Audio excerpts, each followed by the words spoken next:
quiero manifestarles que a lo largo de 25 años estuve en las filas del ejército, pero antes soy campesino, soy hijo de padres campesinos que ni siquiera tuvieron la primaria. Nací en una vereda y por circunstancias de la vida me llevaron a prestar el servicio militar obligatorio, y de allí vi una oportunidad que me ofrecieron de ingresar al ejército, pero también un poco con algo de venganza, porque en ese trayecto de esa guerra estéril que se vivió, mataron a uno de los tíos en uno de los frentes de la FARC en ese momento por una extorsión. Entonces ingresé pues como con ese deseo tal vez de decir esto no puede ser, como esa venganza que tenía en ese momento. Y bueno, hace 14 años que me retiré. Tuve la oportunidad de estar en 3 momentos en mi vida militar en el Caquetá, especialmente en el área del Caguán. Ustedes recordarán muy bien, allá con Joaquín Gómez y Fabián Ramírez y otros, una lucha que se libró muy fuerte. En ese momento recibí también una comunicación de Manuel Marulanda Vélez, donde me decía, estaba en la base de Cartagena del Chairá, y me decía que este conflicto, que este problema que tenía el pueblo colombiano, solo se resolvía cuando nos sentáramos toda la sociedad, de la cual los insurgentes hacían parte. Esa es una carta que él me colocó, y hoy, a usted se lo digo, senadora, ya ex integrante de la FARC, qué bueno que nos encontremos acá en el escenario, en el altar de la democracia, para entre todos realmente construir esa sociedad, ese pueblo que lamentablemente la guerra nos ha llevado por más de 50 años, lo que yo, desde que me conozco, siempre hemos estado en el conflicto social. Tuve la fortuna de recorrer gran parte del territorio nacional y conocer desde allí realmente la problemática que tienen especialmente los campesinos, los productores agropecuarios. Ustedes muchas veces en sus documentos y demás decían que luchaban por los campesinos, por ese trabajo, por esa desigualdad, y aún estando en el otro lado yo decía, tienen razón. Y cuando uno se iba a esos territorios apartados y realmente no encontraba ese beneficio, ese apoyo, esas herramientas al productor para realmente poder tener una vida digna con su trabajo, decía, hombre, aquí hay una justificación, aquí hay una razón por lo cual, claro, uno con una formación y con algo, con unos objetivos tal vez que se tenía. Entonces desde allí, por varios escenarios en regiones críticas, fui aprendiendo en ese paso a paso de que algún día debíamos sentarnos realmente, y lo que no sabíamos era cómo sentarnos realmente en un escenario donde podamos compartir los unos y los otros, donde podamos colocar sobre la mesa precisamente todo ese odio, todo ese mal que se hizo a los campesinos, porque al fin y al cabo fueron los que mayor parte peor llevaron en el conflicto. Entonces recordaba y digamos que hice como un ejercicio en 3 momentos.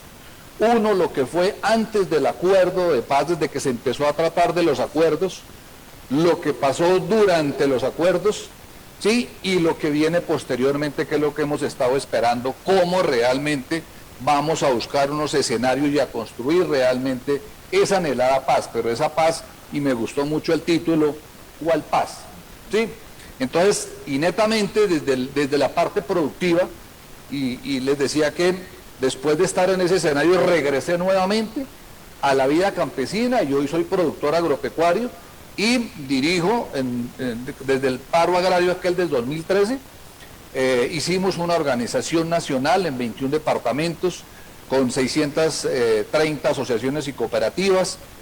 Es el gremio más representativo de los pequeños productores agropecuarios, del cual tengo la fortuna de orientarlo, de ser su cabeza. ¿Para qué? Para construir esa política pública que nos hace falta, que los gobiernos nos han negado, y por eso tenemos ese atraso tan enorme en el desarrollo rural. Entonces recordaba que en esos tiempos nosotros íbamos a la escuela y los profesores o eran campesinas o se casaban con los familiares de los soldados y se formaban unas bonitas familias. Eso en los pueblos. Hasta que caímos en la trampa de dejarnos dividir. Y entonces los de una vereda son distintos a las otras, los de un departamento, los de la costa atlántica son distintos a los de Nariño, los de la costa pacífica distintos a los de los llanos. Y claro, la violencia todavía más nos acabó de separar, porque entonces generaron unos intereses de distinto modo. Fue entonces cuando empezamos nosotros a mirar y analizar que históricamente Colombia ha sufrido por los diferentes conflictos armados y sociales. Y básicamente, ¿por qué? Uno, por esa desigualdad y sobre todo en la tenencia de la tierra. Cuando hablan los indígenas, entendemos el porqué de esa lucha. Y caso curioso, en el Censo Nacional Agropecuario, tal vez que se hizo en el 2014-2015, unas cifras sencillamente, donde nos dice que el 5% de la población de Colombia tiene el 75% de la tierra, el 10% tiene el 15% y solamente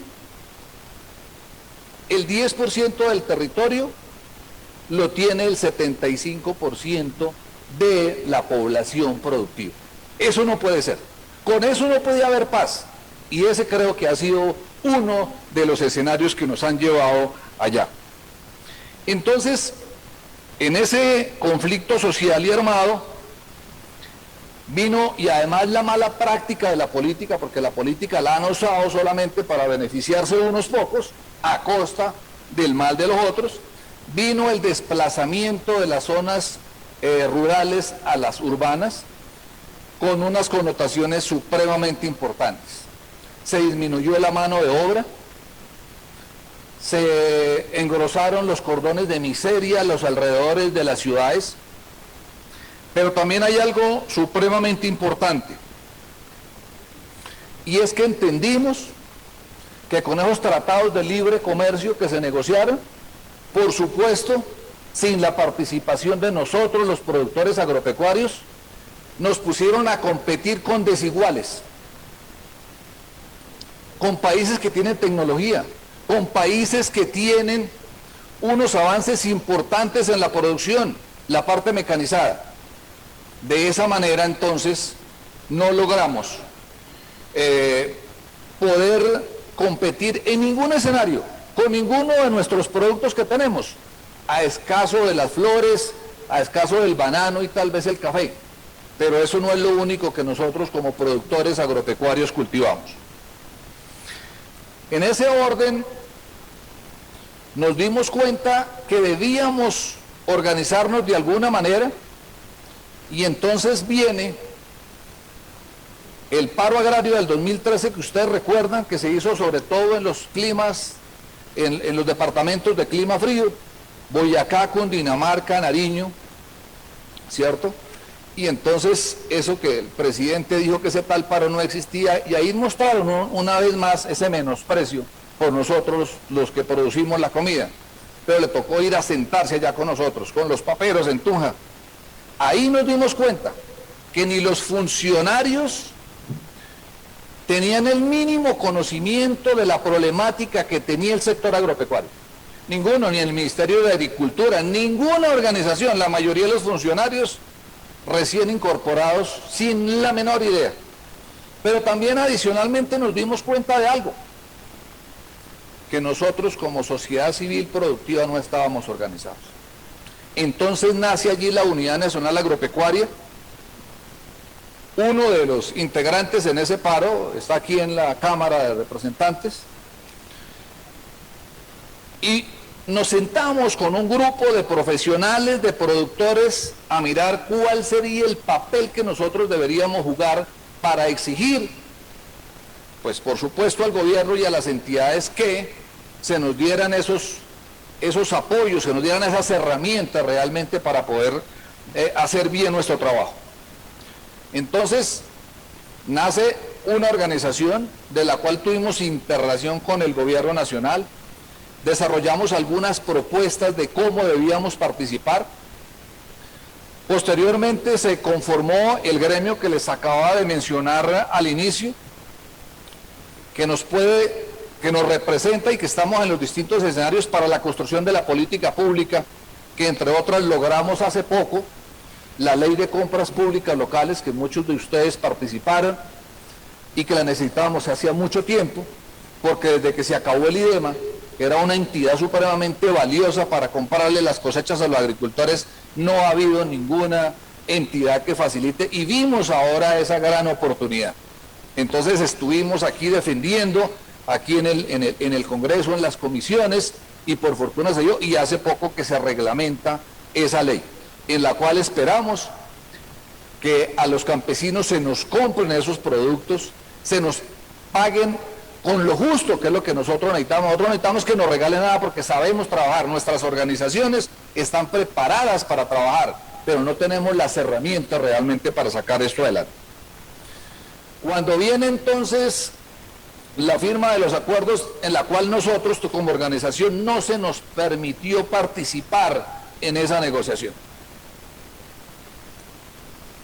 sentimos una gran ilusión de que por fin el conflicto iba a cesar, ¿cierto?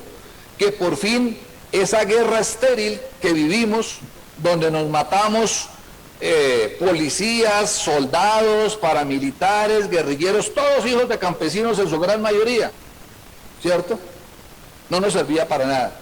Entonces dijimos, tenemos que buscar esos escenarios y ese mecanismo para sentarnos a dialogar y cómo entre todos logramos construir realmente esos escenarios de paz. Desarrollamos un ejercicio en el sur del Tolima, allá en el Cañón de las Hermosas, en esos municipios realmente, los que quedaron en los PEDET, hicimos un ejercicio de mapas de paz donde nos sentamos en una misma mesa todos los actores, el gobierno, la sociedad civil, y pudimos construir unos escenarios de convivencia, pero construidos con la sociedad civil, con la población, con el campesino, donde logramos ver que sí se podía identificar, que sí se podía entre nosotros reconocer toda esa barbarie que pasó, cómo de alguna forma nos perdonamos, cómo llegamos a vivir tranquilamente y cómo producimos. Entonces empezamos a analizar, así como lo hacíamos anteriormente, cómo sembramos, qué sembramos, cuándo, ¿cierto? Cómo cosechamos, qué guardamos y qué vendemos, que era lo que anteriormente nuestros padres hacían. Hoy, lamentablemente, eso ni siquiera se da. Entonces, con el transcurso de los tiempos, pues nos ha llevado pues esa enseñanza realmente a que debemos volver allá. Y entonces se habla de la paz, que nosotros creímos que con esa firma de esos acuerdos, todo ya se cesaba el conflicto y nos íbamos a sentar todos realmente a construir y a darle a la ruralidad esa posibilidad de tener su red terciaria, de darle sus bienes y servicios a la comunidad, ¿cierto? De facilitar que nos compren el producto, de tener una asistencia técnica, del implemento de la tecnología, que es una de las falencias grandísimas que tenemos en la producción. Y tampoco, entonces dijimos, ¿cuál paz? ¿Paz con hambre? No hay. Paz con formación para el trabajo, lo que necesitan nuestros agricultores, no hay. Paz sin la distribución de la tierra, tampoco hay paz. Paz sin esos mínimos que necesita el ser humano para vivir con dignidad, no la hay. Entonces, ¿cuál paz? Entonces llegamos a entender que la paz solamente se tradujo en la firma de un documento, en unos beneficios para unos y para otros, muy poquitos, pero todo el resto de la población civil quedamos en nada. Eso nos ha entristecido, de ver cómo la corrupción por todos los escenarios carcome cada día más eso. Y decíamos, aquí necesitamos un gobierno de conciencia, un gobierno de ética. Tan es así que en esa misma división y en esos mismos acuerdos, lo que nosotros sentimos en la ruralidad es que lo que hizo fue hacer una gran división, que es la que hoy se muestra. Y nos vendieron esa idea de la izquierda y la derecha, ¿cierto? y los beneficios y la atención y las herramientas para el pueblo que produce en donde están. Nosotros ya estamos cansados de eso y no creemos en esos discursos. Necesitamos realmente que en estos escenarios hagamos conciencia.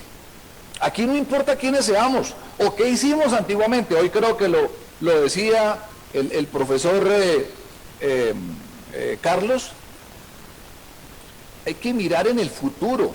¿Qué es lo que vamos a hacer de aquí en adelante? Lo que ya pasó nos debe servir de referencia para no cometer esos errores.